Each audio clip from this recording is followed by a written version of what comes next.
Вітаю вас, друзі! Сьогодні, як і раніше, Сили безпеки та оборони України атакували територію так званої Російської Федерації, і безпілотники завітали на НПЗ Терпілу, на Афіпський нафтопереробний завод, який може переробляти близько 6 мільйонів тонн нафти на рік. Я живу в городе, где каждый день сирены, взрывы, умирают дети, люди. Гибнет просто мирный народ, вне зависимости от того, что, происходит. Как это, друзья? Місцевий мешканець досі у 2026 році так і не зрозумів, чому ж у нього відбувається СВО у його рідному місті. І ще сьогодні вночі українські безпілотники атакували Новошахтинський НПЗ у Ростовській області. Це невеликий нафтопереробний завод, як то кажуть, дрібниця, але приємно. Він призупинив свою роботу. А запах просто чудо. НПЗ хана, больше его не будет. До речі, місцеві зраділи, що НПЗ не буде працювати у їхньому місті, тому що перестануть бомбити, але ненадовго, бо згадали, що у них є ще озон. Как минимум, в ближайшее время НПЗ точно не заработает. А это значит, что у нас будет тихо? Не факт. У нас рядом еще озон. А ще одна прекрасна подія сьогодні сталася на Далекому Сході, за тисячі кілометрів від кордону із Україною, куди не летіли українські дрони. Принаймні, далекобійні точно. На Амурському газохімічному комплексі, який тільки мали вводити в експлуатацію, вибухнула і загорілася установка піролізу. Вона є ключовою для виробництва етилену та пропілену.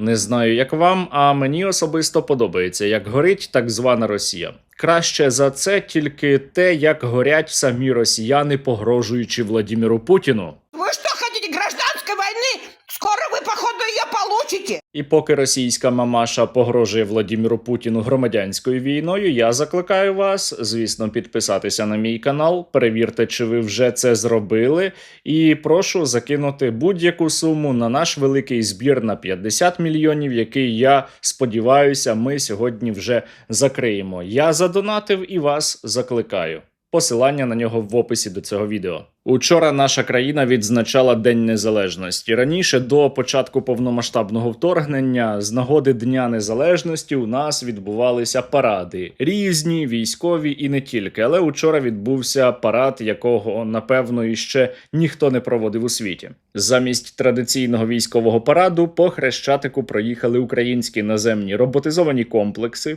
по Дніпру пропливли морські безекіпажні катери, а у небі пролетіли військові літаки та розвідувальні і бойові безпілотники. Росіянам парад не сподобався, але вони усе одно були вражені. Настільки, що одному з них почали снитися дивні сни. И мне всю ночь снилось, что 1000 дронов над Донецком персонально каждому человеку подлетают, идентифицируют личность.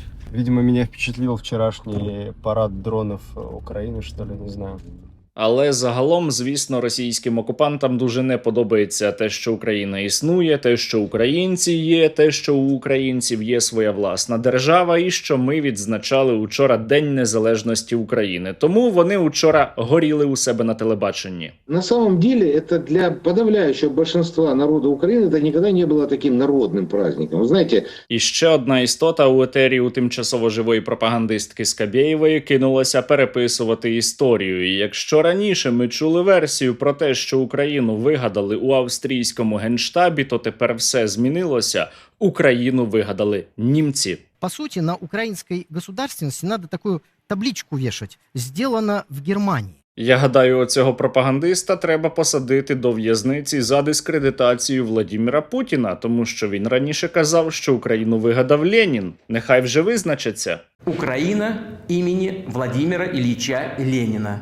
По сути, Украина была создана Германией. Але менше з тим. Нічого нового у тому, що росіяни горять від українського Дня Незалежності, немає. Так відбувається щороку. Але я вірю, що настане день, коли горіти просто не буде кому. Коли вони усі там згорять на сраній Росії. Учора, до речі, Дмитрій Пєсков, прес-секретар Владимира Путіна, виступив із новими погрозами на адресу українців і, зокрема, сказав, що через те, що Україна б'є по озону і по Wildberries, тепер Росія росіяни будуть бити по Києву. Вони ж ніколи раніше не били по Києву. Что вы сами открыли ящик Пандоры, теперь получаете ответ. Ответы в Киеве ощущают каждый день, каждую ночь и будут ощущать это дальше. Росіяни атакують нашу країну без будь-якого приводу. Вони навіть повномасштабне вторгнення і війну загалом розпочали без казусу Беллі. Їм не потрібно, щоб ми щось зробили, щоб вони щось зробили начебто у відповідь. Вони, поїхавши, відірвані від реальності дегенерати, які просто хочуть знищити нашу країну та нашу націю. Тому треба бити так звану Росію іще більше, палити іще більше, тому що лише на це російське населення починає реагувати. Нормально ли, что родители сейчас боятся своих детей? Люди не спят ночами, постоянно живут в ожидании очередной атаки. Они обсуждают не планы на день, а что и где взорвалось. Допоки Україна не завдавала масованих ударів по території так званої Російської Федерації, населенню Російської Федерації було плювати, що там взагалі відбувається у сусідній країні. Їх не турбувала війна, а коли вони стали опинятися у величезних чергах на заправки, то вони задумалися. Коли українські дрони стали бити по їхніх містах усе частіше, вони захотіли припинення війни. Сколько людей должно еще погибнуть для того, чтобы двое дядь наигрались в войнушки живыми людьми? С каждым днем только хуже и хуже. Я устал. Когда это уже все прекратится? Наконец.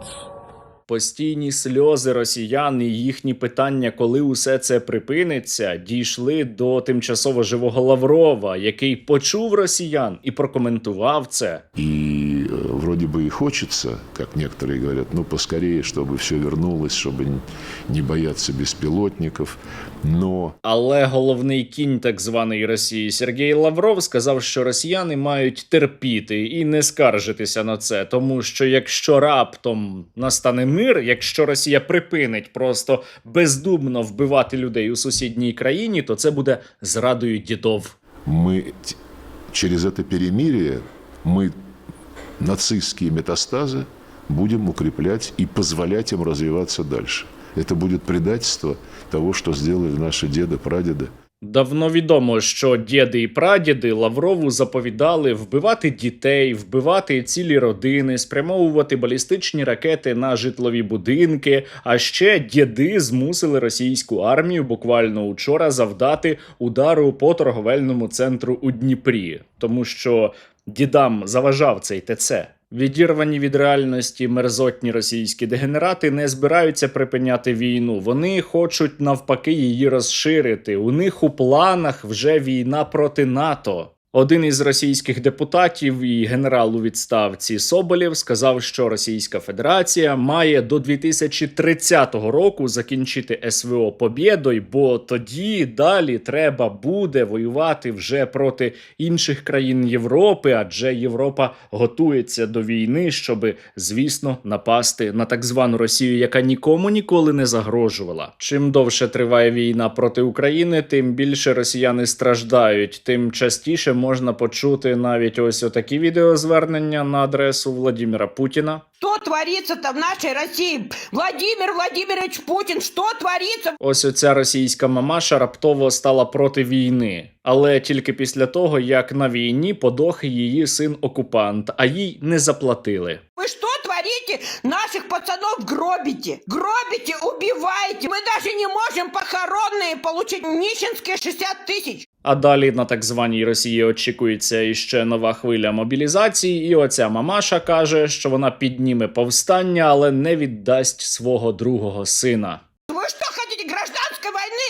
Скоро вы, походу, ее получите. Матери, поднимайтесь, поднимайтесь! Я не знаю, чи будуть підійматися російські матері, але я знаю, що треба зробити, щоб їхні діти лягали у землю. Для цього треба бути у війську або для війська і допомагати нашій армії, яка за минулу добу завдяки вам отримала іще 101 новий FPV. Бажаємо здоров'я! Від імені особового складу батареї перехоплювачів 78-ї окремої десантно-штурмової бригади висловлюємо слова подяки благодійному фонду «Спільнота Стерненка» за надану допомогу у вигляді дронів-перехоплювачів. Завдяки цій допомозі ми зможемо знищувати більшу кількість ворожих БПЛА. Дякуємо за допомогу. Слава Україні! Героям слава! Дякуємо спільноті Стерненка та особисто Сергію за класні дрони та супутнє обладнання, яке буде нищити русню. Слава Україні! Героям слава! Наша країна, попри усі негаразди і попри прогнози, ще у 2022-му від західних партнерів, що ми не протримаємося навіть кілька тижнів, досі стоїть, досі бореться. Наша країна завдає дуже серйозних ударів по так званій Російській Федерації. Звісно, нам від цього не те, щоби зараз в моменті легше, але те, що українці продовжують боротьбу, це вже диво. І я закликаю вас не здаватися, якби складно не було, не опускайте руки, не зневірюйтеся, будьте у війську, знову ж таки, або для війська, і максимально допомагайте силам безпеки та оборони України.